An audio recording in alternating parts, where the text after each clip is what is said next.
Les docks du Havre, façon bataille navale.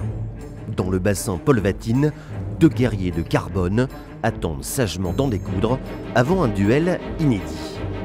Edmond de Rothschild face à Omaner Moussadam, les deux modes 70 engagés dans la Transat Jacques Vabre sont prêts à fourbir leurs armes.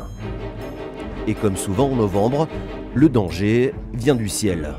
Les cartes météo ont livré leur verdict.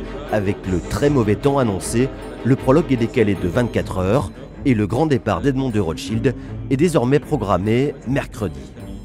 Il faut savoir qu'en Manche, il y a énormément de courants et le courant et la mer, plus le vent, ça fait beaucoup d'éléments dangereux. Donc c'est certainement les endroits peut-être les plus dangereux dans le monde de sortir de la Manche dans ces conditions-là. Donc voilà, et c'est une sage décision d'attendre parce qu'il y a toujours une incertitude sur la force du vent.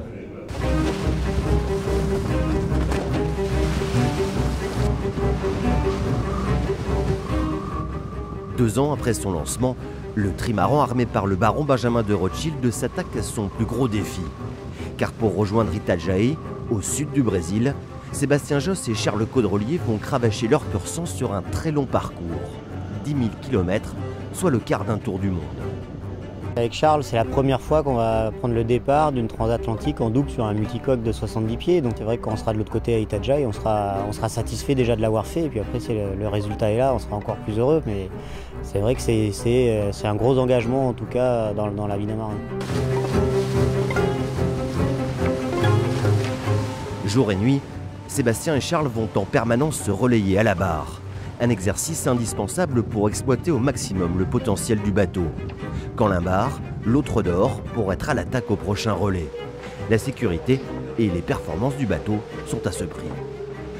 Il y a des moments où, comme toute personne qui conduit sa voiture et qui est fatiguée, qui peut avoir ce qu'on appelle des phases de micro-sommeil, où on sent qu'on s'endort, on n'arrive pas à rester éveillé, où il faut s'arrêter au bord de la route. Et ben nous, on ne peut pas s'arrêter. Et le problème, c'est que ces petites secondes d'inattention, dans certaines conditions, peuvent justement te coûter très cher parce qu'une risée qui peut rentrer, tu ne te rends pas compte que le bateau est en train d'accélérer et de monter sur un flotteur et tu réagis trop tard. Et avant le journal de 18h, on retrouve Olivier Delagarde. Le bal des médias avant le grand bain du large. Sur les quais du Havre, Sébastien et Charles sont aussi sereins que le bateau est fin prêt. Et si l'Atlantique en mode 70 n'a rien d'une balade de santé, le duel s'annonce d'autant plus passionnant. Ça se jouera aussi au mental, à la fatigue, justement à celui qui arrivera à mener au mieux ses bateaux à la limite sans la dépasser, tout en usant l'adversaire. Donc c'est ça qui va être sympathique.